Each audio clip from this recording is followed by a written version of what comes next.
Carlos Heller, Eduardo Serenellini, buenas noches, ¿cómo le va? ¿Qué tal? Buenas noches, un gusto. Acá estamos, muy bien. Qué interesante todo esto que nos planteaba acá Amanda, muy bien. Educación digital. El dinero siempre va a aparecer, Carlos, ¿no? Es necesario. A ver, sí. El tema es que cuando uno habla de políticas de Estado, Sí. primero hay que pensar en gobiernos que creen en el rol del Estado. Porque si los que vienen alternativamente son gobiernos que creen en el Estado ausente, en el Estado mínimo, etcétera, etcétera, es difícil que haya políticas públicas de continuidad donde los recursos que se destinan a esos proyectos no se pueden generar por arte de magia, sino tienen que salir de política pública, que tiene que ver con las políticas de ingresos, con las políticas progresivas de impuestos, etcétera, etcétera. Como ha pasado cuando llevamos adelante el proyecto del aporte solidario, que hoy estamos viendo, por ejemplo, cuántas cosas se están haciendo con la asignación de esos fondos específicos para llevar adelante proyectos concretos que tienen que ver con necesidades concretas también de ciudadanía. A veces, o casi siempre, y es posible, hay un acompañamiento público-privado también en cuanto a los aportes, ¿no?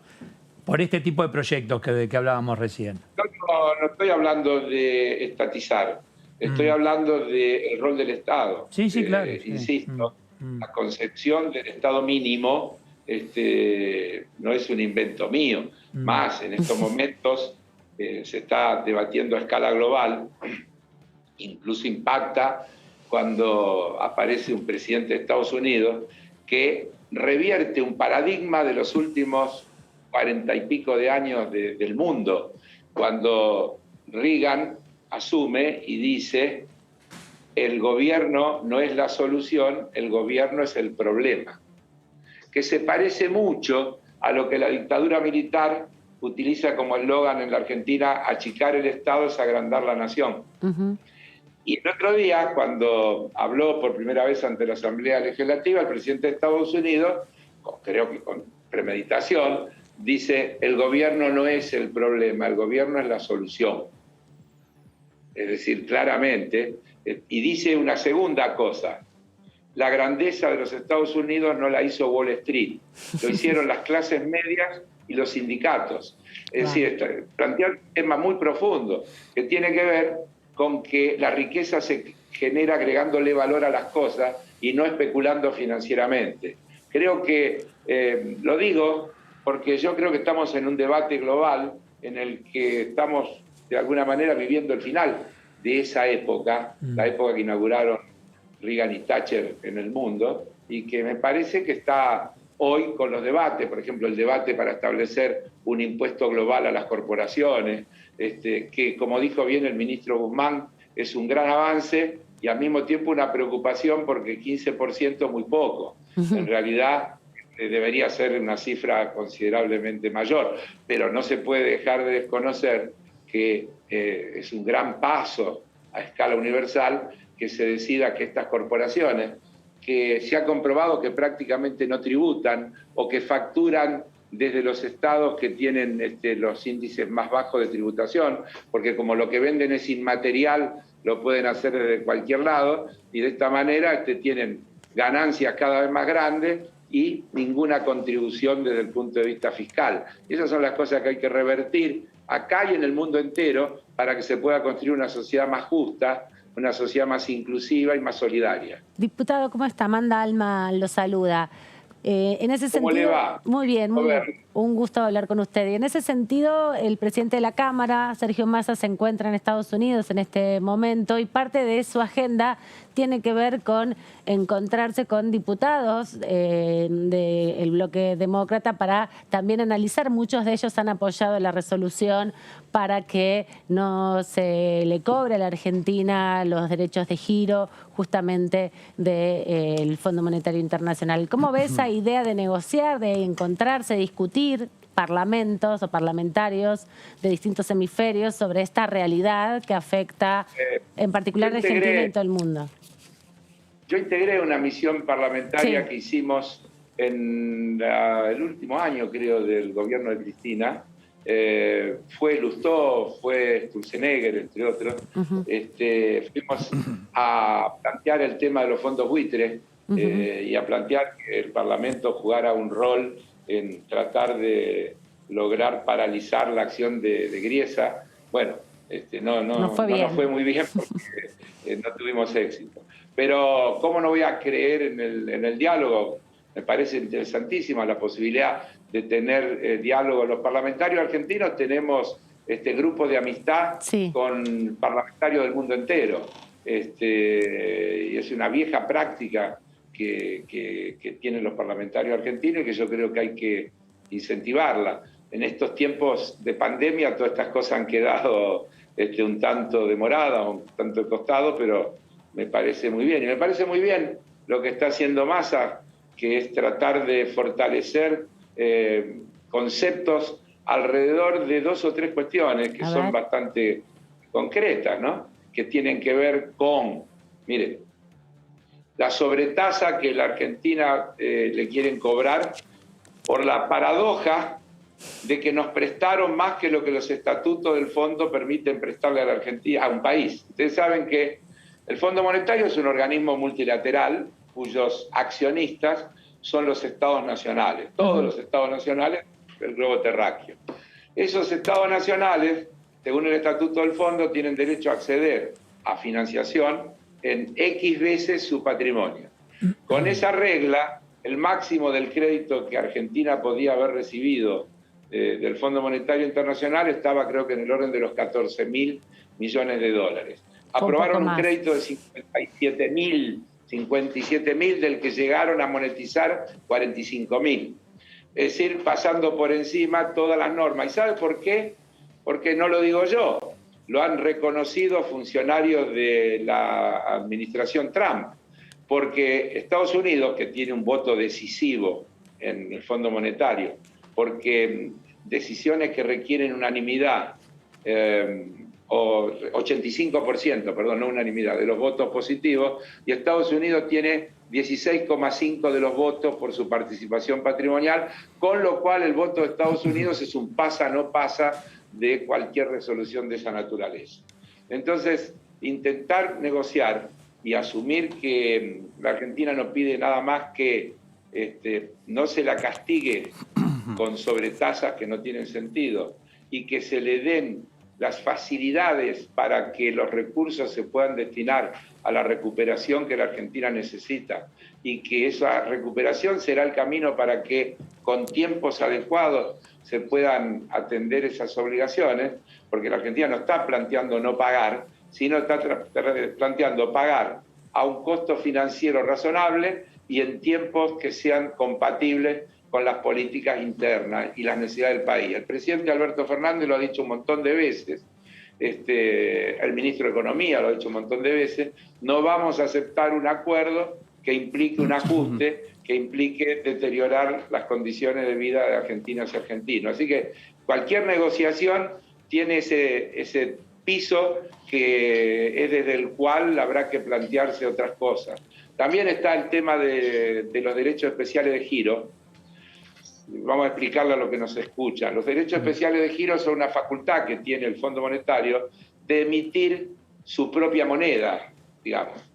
Y entonces hay un principio de decisión de emitir una cantidad de derechos especiales de giro para distribuir entre los estados. De acuerdo al estatuto del fondo, también esa distribución se hace en forma proporcional al capital de cada país. Por lo tanto, el país que va a recibir más va a ser Estados Unidos, el segundo va a ser Alemania, el tercero va a ser China y así sucesivamente.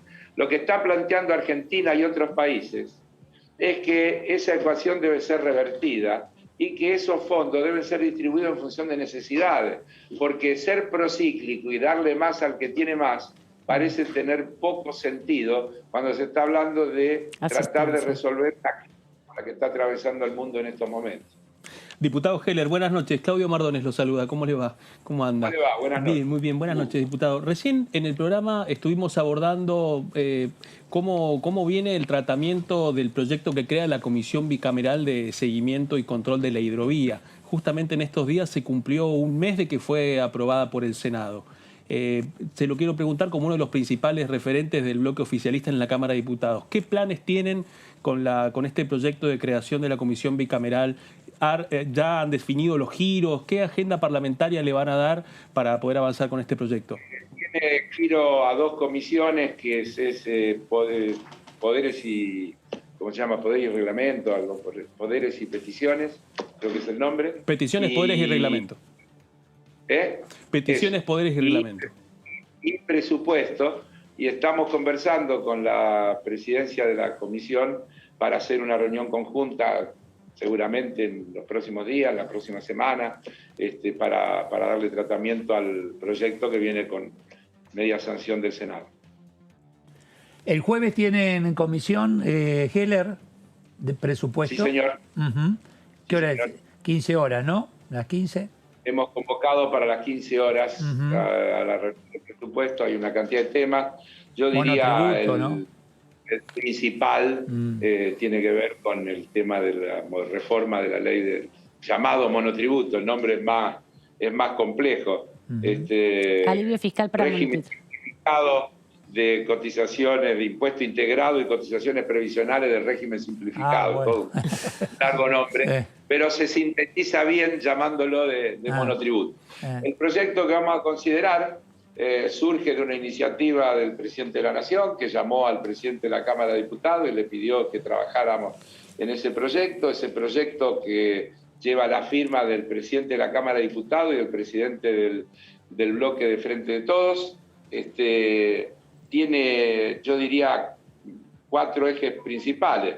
El sostenimiento de los valores mensuales de las cuotas a ingresar, manteniendo el valor de diciembre de 2020, es decir, sin actualizar. Un esquema, yo diría, excepcional de actualización de las escalas, porque las escalas más bajas, por ejemplo, la escala A, que es la de los menores ingresos de monotributo, se actualiza en un 75,6% según el proyecto.